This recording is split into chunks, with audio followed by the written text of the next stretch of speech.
Olá, amigos e amigas da internet, irmãos e irmãs de Ideal Espírita.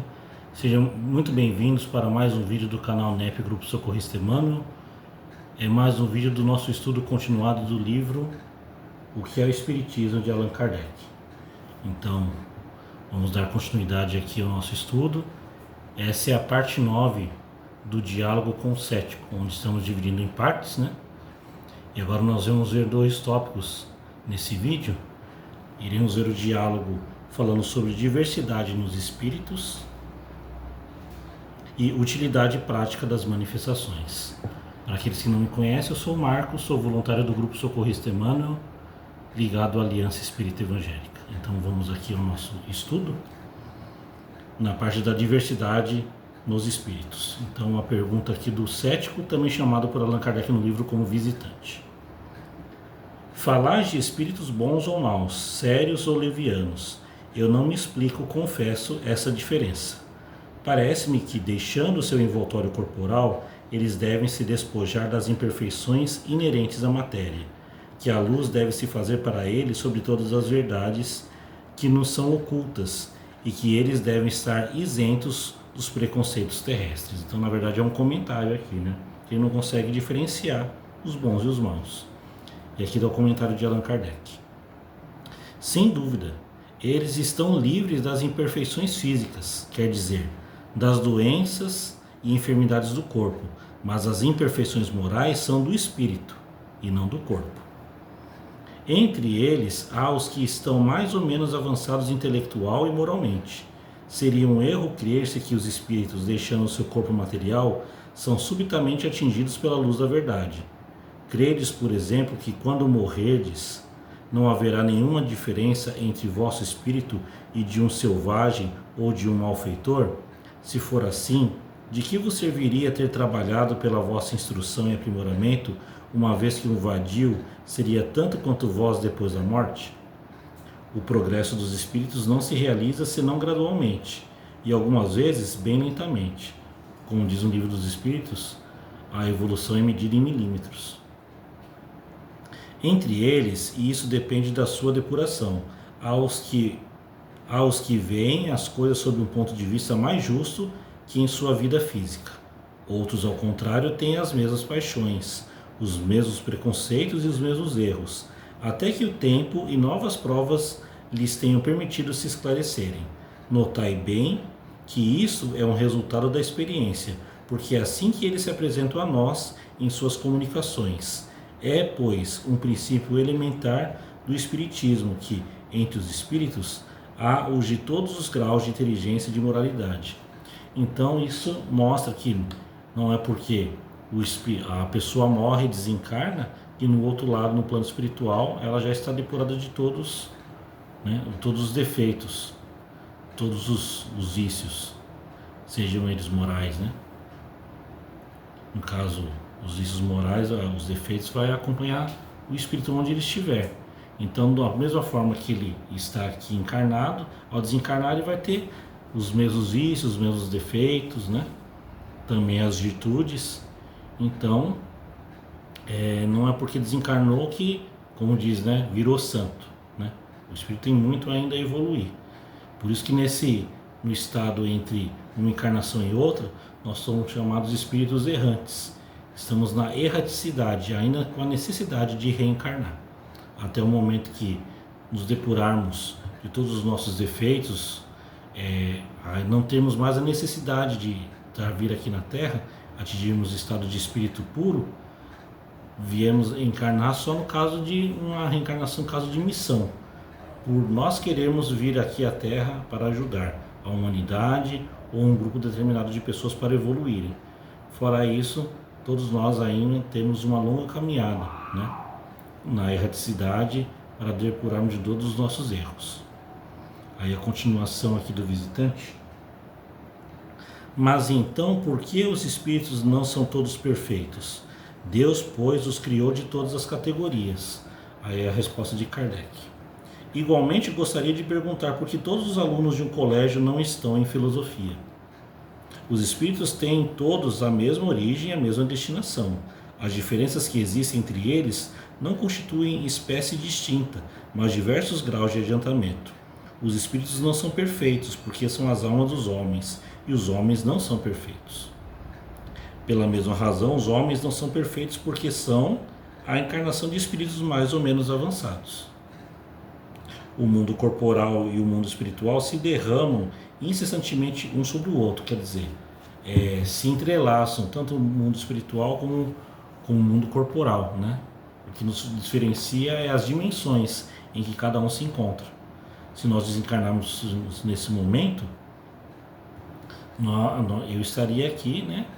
Entre os encarnados, né? Nós estaríamos se debatendo, vamos dizer assim, né? Mas só que em estados diferentes, estados corpóreos diferentes, né? E continuando. Pela morte do corpo, o mundo corporal fornece seu contingente ao mundo espiritual, e pelo nascimento, o mundo espiritual alimenta a humanidade. A cada nova existência, o espírito realiza um progresso mais ou menos grande, e quando adquire sobre a Terra a soma de conhecimentos e elevação moral que comporta nosso globo, ele o troca para passar a um mundo mais elevado, onde aprende novas coisas. Os espíritos que formam a população invisível da Terra são, de alguma sorte, o reflexo do mundo corporal. Encontram-se aí os mesmos vícios e as mesmas virtudes, aquilo que eu havia falado, né? Os vícios e virtudes que nós temos aqui encarnados, nós levamos para o plano espiritual. Aí cada um vai estar no seu padrão vibratório. Aqueles com o padrão vibratório mais baixo encontram-se num lugar com os espíritos afins. E com um padrão um pouco mais avançado, evoluído, vai estar já com os espíritos bons, que nos auxiliam aqui a melhorar. Encontram-se aí os mesmos vícios e as mesmas virtudes. Há entre eles sábios e ignorantes e falsos sábios, prudentes e estouvados, filósofos, raciocinadores e sistemáticos, não se tendo desfeito de todos os seus preconceitos, todas as opiniões políticas e religiosas, têm aí seus representantes. Cada um fala segundo as suas ideias, e o que dizem frequentemente não é senão sua opinião pessoal. Eis porque não é preciso acreditar cegamente em tudo o que dizem os espíritos. Então, essa é a orientação, né, de Allan Kardec na hora da evocação. Quando se evoca os espíritos, muitas vezes vêm espíritos zombeteiros, e são aqueles que vêm, né, para bagunçar, tirar sarro, usam nomes pomposos e acabam enganando, assim como tem os enganadores, os prestidigitadores, como falava Allan Kardec, né? Vai ter também no plano espiritual. Então vem para as reuniões mediúnicas, né? E se passam por espíritos elevados, só que sempre deixa uma brechinha para sempre os mais experientes, os médios mais experientes acabam percebendo ali a mistificação da mensagem. Então, continuando aqui a pergunta do visitante, se assim é, eu percebo uma grande dificuldade. Nesse conflito de opiniões, como distinguir o erro da verdade? Eu não vejo que os espíritos nos sirvam para grande coisa e tenhamos a ganhar com sua conversação. Aí a resposta do Kardec é bem categórica e firme. Não servissem os espíritos senão para nos ensinar que há espíritos e que esses espíritos são as almas dos homens, não seriam de uma grande importância para todos aqueles que duvidam que têm uma alma e que não sabem em que se tornarão depois da morte? Nada mais é do que a prova do que existe vida depois dessa vida. Como todas as ciências filosóficas, esta exige longos estudos e minuciosas observações. Então é com o tempo, né, de estudo e observações que a gente vai ver ali a qualidade da mensagem dos espíritos. Se são espíritos bons, se são espíritos enganadores, mistificadores, zombeteiros. É só através da prática, da observação e do estudo. É então que se aprende a distinguir a verdade da impostura e os meios de afastar os espíritos mentirosos. Acima dessa turba de espíritos inferiores, há os espíritos superiores, que não têm em vista senão o bem e que têm por missão conduzir os homens ao bom caminho. Cabe a nós saber apreciá-los e compreendê-los. Estes nos ensinam grandes coisas, mas Não credes que o estudo dos outros seja inútil. Para conhecer um povo, é preciso examiná-lo sob todas as suas faces. Disso, vós mesmos sois a prova. Pensáveis que bastaria aos espíritos deixarem seu envoltório corporal para se despojarem de suas imperfeições. Ora, foram as comunicações com eles que nos ensinaram o contrário e nos fizeram conhecer o verdadeiro estado do mundo espiritual, que nos interessa a todos no mais alto grau, uma vez que para lá devemos ir. Quanto aos erros que podem nascer da divergência de opinião entre os espíritos, por si mesmos desaparecem, à medida que se aprende a distinguir os bons dos maus, os sábios dos ignorantes, os sinceros dos hipócritas, da mesma forma como entre nós. Então, um bom senso faz justiça às falsas doutrinas. Então, esse é um grande laboratório, né? A reunião mediúnica serve para mostrar ali a qualidade dos espíritos, como Allan Kardec fez no Livro dos Espíritos, a escala, né, dos espíritos. Os espíritos imperfeitos, bons e os espíritos puros. E também é um grande laboratório para os médiuns, que de tantos ensinamentos que os espíritos trazem ali numa reunião mediúnica, não só os mentores, mas principalmente os sofredores, os mistificadores, os dementados, os algozes também, que vêm para prejudicar, né? Ainda estão muito estranhados no mal. Isso serve para mostrar um laboratório para nós que estamos aqui encarnados, o que não devemos fazer para quando desencarnarmos, não estarmos ali numa reunião mediúnica futura, também estando no mesmo estágio. Então tudo serve de aprendizado para praticarmos o bem e a caridade, e ao desencarnarmos não estarmos ali na situação de espíritos imperfeitos, sofrendo, né? Termos a consciência de termos que praticar sempre o bem e a caridade para a nossa evolução moral e espiritual. Então aqui a outra questão do visitante, que é a última desse tópico. Minha observação subsiste sempre no ponto de vista das questões científicas e outras a que se pode submeter os espíritos. A divergência de suas opiniões sobre as teorias que dividem os sábios nos deixam na incerteza. Eu compreendo que, não tendo todos o mesmo grau de instrução, não podem tudo saber. Então, qual o peso que pode ter para nós a opinião daqueles que sabem, se não podemos verificar se tem ou não tem razão? Tem igual valor dirigir-se aos homens ou aos espíritos. Então, tanto faz se tem espíritos bons e ruins desse ou daquele lado. Então, né, para que eu conversar com os espíritos? Eu posso ter experiência aqui na Terra com os mesmos graus de pessoas que tem aqui. Aí a resposta de Kardec. Essa reflexão é ainda uma consequência da ignorância do verdadeiro caráter do espiritismo, o caráter superficial, né? Aquele que crê nele, encontrar um meio fácil de tudo saber, de tudo descobrir, incorre em um grande erro. Os espíritos não estão encarregados de nos trazerem a ciência pronta. Quer dizer, nós temos que ir atrás do conhecimento. Seria, com efeito, muito cômodo se nos bastasse perguntar para sermos esclarecidos, nos poupando assim o trabalho da pesquisa. Deus quer que trabalhemos, que nosso pensamento se exercite, e será a esse preço que adquiriremos a ciência. Os espíritos não vêm nos livrar dessa necessidade. Eles são o que são, e o espiritismo tem por objeto estudá-los, a fim de saber, por analogia, o que seremos um dia, e não de nos fazer conhecer o que nos deve estar oculto, ou nos revelar as coisas antes do tempo. Aquilo que Jesus falou, ter certas coisas que ainda não está no nosso grau de entendimento. Então, conforme nós evoluirmos, nós vamos ter entendimento sobre determinados assuntos.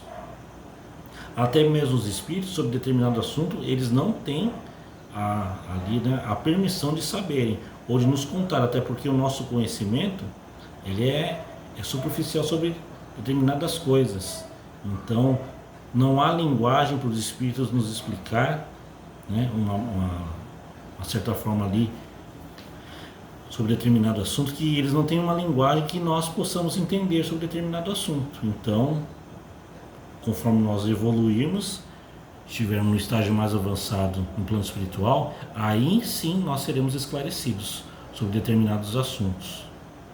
Por exemplo, uma pergunta que está além do nosso alcance: o que é Deus? Nós sabemos que Deus é o ser supremo, causa primária de todas as coisas, mas não podemos mensurar Deus. Sabemos que Deus está nas coisas que criou na natureza, que o homem não consegue criar, né?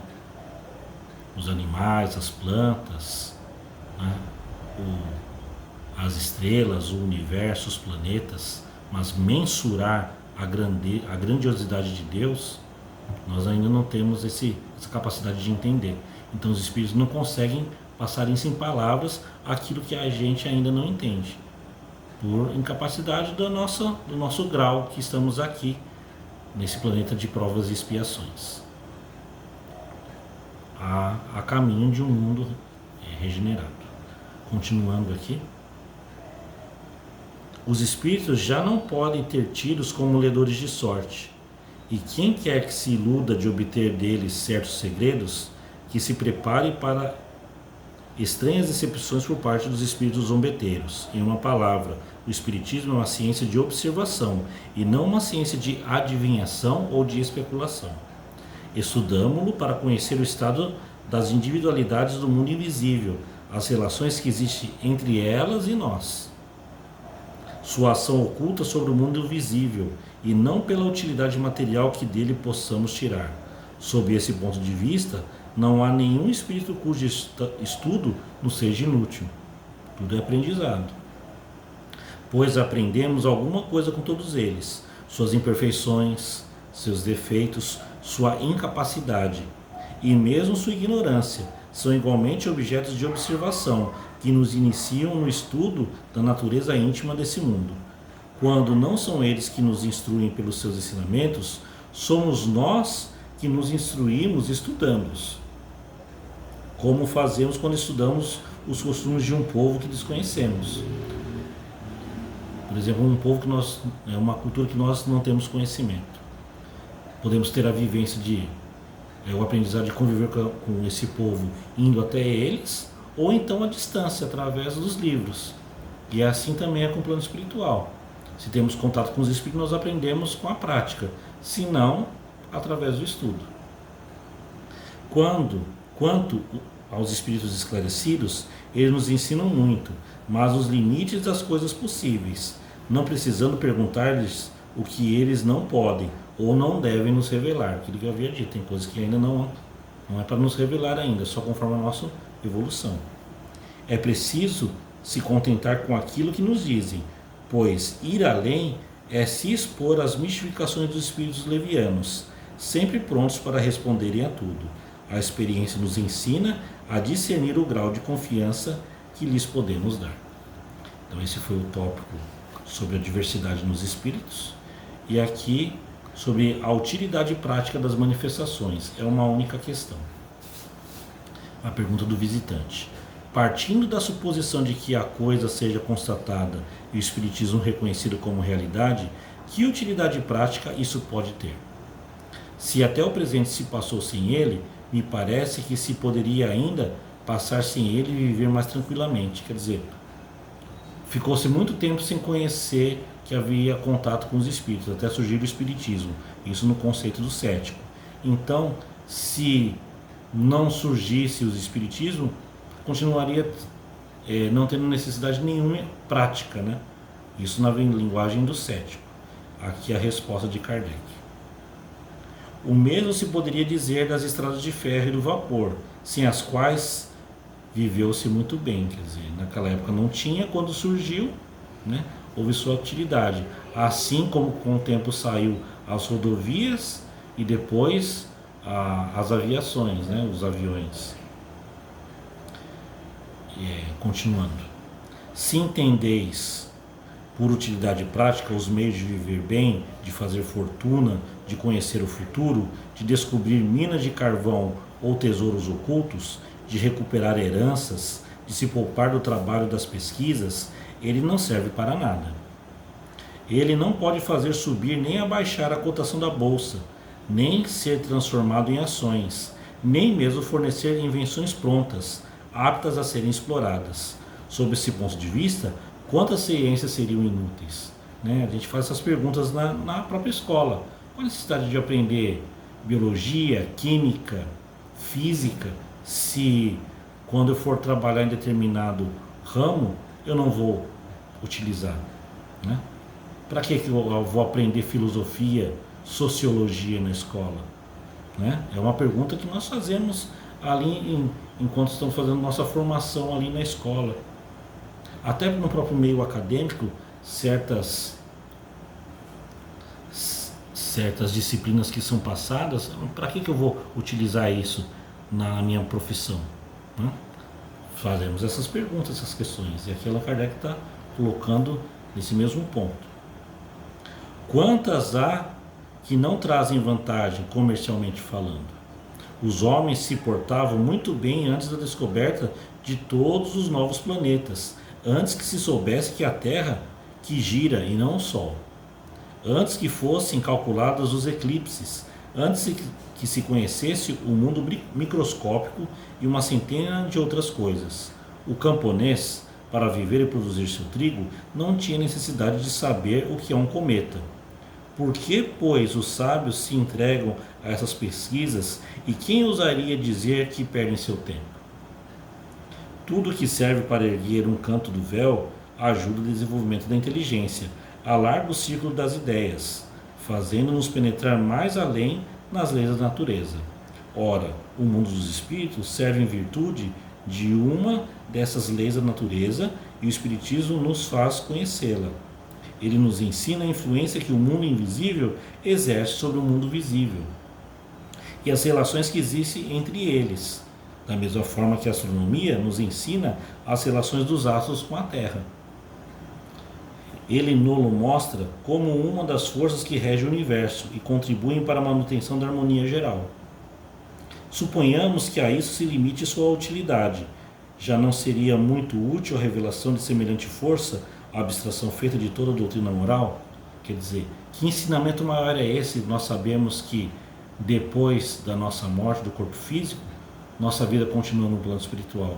Continuamos trabalhando, aprendendo, evoluindo para uma próxima etapa reencarnatória. Olha que maravilhoso isso. Que iremos rever os nossos entes que já foram. Sabemos que temos uma família espiritual que nos espera, que torce por nós aqui, enquanto encarnados, que todos nós viemos para se dar bem, né? Ninguém veio aqui para falhar, para fracassar. Todos aqui viemos com o propósito de evoluir e melhorar.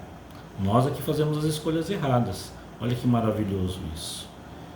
E aí temos uma nova oportunidade. A cada dia é uma página em branco.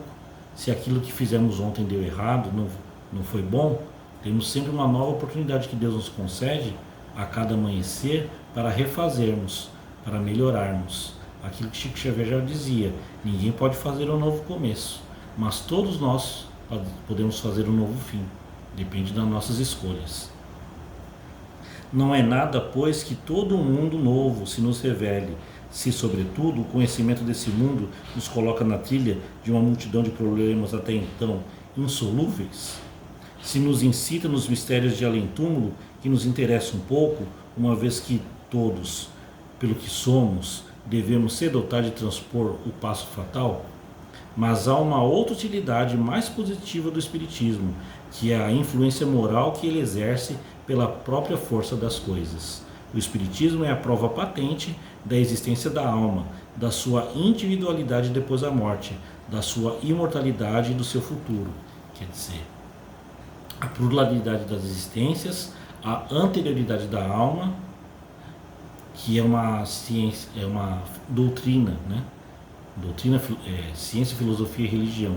É uma doutrina evolucionista que estamos sempre para melhorar, que nós não perdemos nossa individualidade, continuando sendo aquilo que somos aqui, né? Eu, Marcos, cada um é a sua personalidade. Aqueles que estão vendo esse vídeo, nós não perdemos a nossa individualidade. O que levamos aqui é o nosso conhecimento e as nossas boas ações, e as más também, para melhorarmos uma próxima existência. Mas nós não perdemos a nossa individualidade. e o futuro que nos reserva sempre ir melhorando. É, pois, a destruição do materialismo, não pelo raciocínio, mas pelos fatos. Não é preciso perguntar ao Espiritismo o que ele pode dar, e nem nele procurar além do seu objetivo providencial. Antes dos progressos sérios da astronomia, se acreditava na astrologia. Seria razoável pretender que a astronomia de nada serve, porque não se pode mais encontrar na influência dos astros o prognóstico do futuro? Da mesma forma que a astronomia destronou os astrólogos, o Espiritismo destronou os adivinhos, os feiticeiros e os ledores de sorte. Ele é para a magia o que a astronomia é para a astrologia, a química para a alquimia. Quer dizer, antes da alquimia veio a química, antes da astrologia veio a astronomia, e aí das adivinhações, né, daquilo que como se praticava a mediunidade antes, veio o Espiritismo para nos esclarecer aquilo que muito se fala. Jesus é a porta, Kardec é a chave.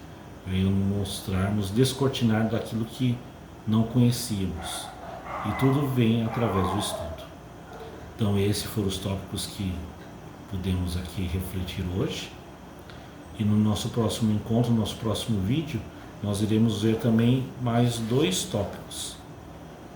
Um tópico está intitulado como Loucura, Suicídio e Obsessão. Os 3 itens juntos. E no outro tópico, Esquecimento do passado. Então, agradeço aqui a presença de todos que viram esse vídeo, que possamos absorver todo esse conhecimento e colocar em prática em nossas vidas para a nossa evolução moral e espiritual. Então, agradecemos a Deus nosso Pai, a Jesus nosso Mestre por mais essa oportunidade de estudo e que possamos nos reencontrar no nosso próximo vídeo do estudo do livro que é o Espiritismo, se for da vontade de nosso Pai.